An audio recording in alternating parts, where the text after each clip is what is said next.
ఓం శ్రీ గురుభ్యో నమః. ఓం శ్రీ పరమాత్మనే నమః. జై శ్రీకృష్ణ. యజ్ఞశిష్టామృతభుజః యాంతి బ్రహ్మ సనాతనం. నాయం లోకోస్త్య యజ్ఞస్య కుతోన్యః కురు సత్తమ. 31వ శ్లోకం యొక్క భావాన్ని పరిశీలించినట్లయితే, యజ్ఞము యొక్క రహస్యము తెలిసిన వారు దానిని ఆచరించి అమృతతుల్యమైన దాని అవశేషం స్వీకరించి పరమ సత్యం దిశగా పురోగమిస్తారు. అర్జున, ఏ విధమైన యజ్ఞము చేయని వారు ఈ లోకంలో గాని పరలోకంలో గాని ఎటువంటి సుఖమును పొందజాలరు. ఏవం బహువిధా యజ్ఞాః వితతా బ్రహ్మణో ముఖే కర్మజాన్ విద్దితాన్ సర్వాన్ ఏవం జ్ఞాత్వా విమోక్ష్యసే. 32వ శ్లోకం యొక్క భావాన్ని పరిశీలించినట్లయితే, ఇలాంటి వివిధ రకాల యజ్ఞములు అన్నీ వేదముల యందు వివరించబడ్డాయి. అర్జున, ఇవి విభిన్న రకాల పనుల నుండి ఉద్భవించినవి అని తెలుసుకో. ఈ జ్ఞానమే నీ యొక్క భౌతిక బంధ చిక్కుముడిని ఖండించి వేస్తుంది. శ్రేయాన్ ద్రవ్యమయాద్యజ్ఞాత్ జ్ఞానయజ్ఞః పరం తప సర్వం కర్మాఖిలం పార్థ జ్ఞానే పరిసమాప్యతే. 33వ శ్లోకం యొక్క భావాన్ని పరిశీలించినట్లయితే, ఓ అర్జున, యాంత్రికముగా ద్రవ్యంతో చేసే యజ్ఞము కన్నా జ్ఞానంతో చేసే యజ్ఞము ఎంతో శ్రేష్టమైనది. ఏదేమైనా అన్ని యజ్ఞ కర్మలు జ్ఞానమునందు మాత్రమే పరిసమాప్తమవుతాయి. అర్జున, తద్విద్ది ప్రణిపాతేన పరిప్రశ్నేన సేవయా ఉపదేక్ష్యంతి తే జ్ఞానం జ్ఞానినస్తత్వదర్శినః. 34వ శ్లోకం యొక్క భావాన్ని పరిశీలించినట్లయితే, ఒక ఆధ్యాత్మిక గురువుని చేరి పరమసత్యమును నేర్చుకోవచ్చున. వినయంతో ఆయనను ప్రశ్నలు అడుగుతూ మరియు ఆయనకు సేవలు చేసుకుంటూ ఉండు. అటువంటి మహాత్ముడైన జ్ఞాని నీకు జ్ఞానోపదేశం చేయగలడు, ఎందుకంటే ఆయన స్వయంగా యథార్థమును దర్శించినవాడు కాబట్టి.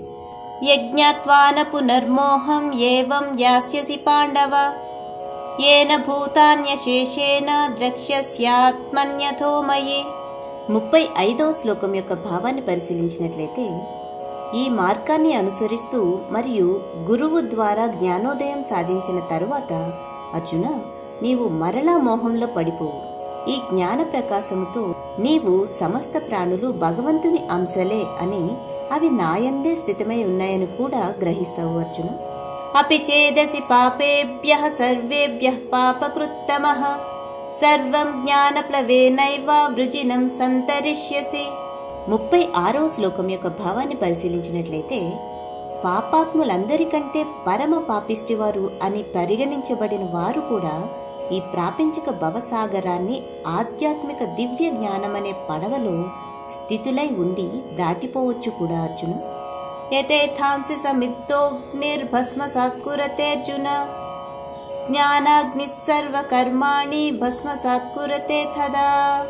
37వ శ్లోకం యొక్క భావాన్ని పరిశీలించినట్లయితే, ఎలాగైతే ప్రజ్వలించే అగ్ని కట్టెలను భస్మం చేయుచున్నదో అదేవిధంగా జ్ఞానాగ్ని కూడా భౌతిక కర్మల నుండి జన్మించే ప్రతిక్రియలన్నిటినీ భస్మం చేస్తుంది. అర్జున, నహి జ్ఞానేన సదృశం పవిత్రమిహ విద్యతే తత్స్వయం యోగ సంసిద్ధః కాలేనాత్మని విందతి.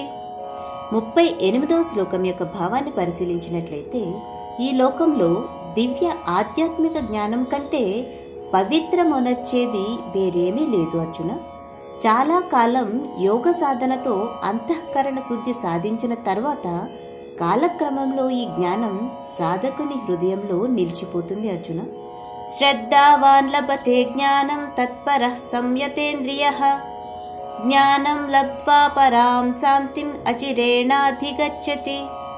39వ శ్లోకం యొక్క భావాన్ని పరిశీలించినట్లయితే, గాఢమైన శ్రద్ధ విశ్వాసాలు కలవారు మరియు తమ మనో ఇంద్రియములను నియంత్రణ చేసే అభ్యాసం చేసేవారు దివ్య ఆధ్యాత్మిక జ్ఞానాన్ని పొందుతారు. అర్జున, ఇటువంటి శ్రేష్టమైన అలౌకిక జ్ఞానంతో వారు అతి త్వరగా శాశ్వతమైన పరమశాంతిని పొందుతారు కూడా.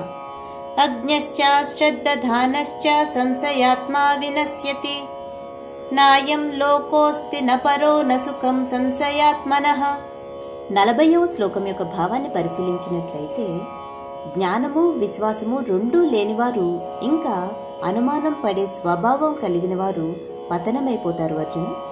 విశ్వాసము లేక సందేహించే వారికి ఈ లోకంలో కాకుండా పరలోకంలో కూడా సుఖం ఉండదు అర్జున. యోగ సన్యస్త కర్మాణం జ్ఞాన సంచిన్న సంశయం ఆత్మవంతం న కర్మాణి నిబధ్నంతి ధనంజయ. 41వ శ్లోకం యొక్క భావాన్ని పరిశీలించినట్లయితే, ఓ అర్జున, యోగాగ్నిలో కర్మలను త్యజించి జ్ఞానముతో తమ అన్ని సందేహాలను నివృత్తి చేయబడి ఆత్మజ్ఞానమందు మాత్రమే స్థితులైన వారిని కర్మలు బంధించవు అర్జున. తస్మాద్ జ్ఞాన సంభూతం హృస్తం జ్ఞానాసినాత్మనః చిత్వైనం సంశయం యోగం ఆతిష్టోత్తిష్ట భారత. 42వ శ్లోకం యొక్క భావాన్ని పరిశీలించినట్లయితే, జ్ఞానమనే ఖడ్గంతో నీ హృదయంలో జన్మించిన సందేహాలను ముక్కలు చేయు అర్జున. కర్మయోగంలో స్థితుడవై ఉండు, లేచి నీ కర్తవ్య నిర్వహణ చేయు అర్జున.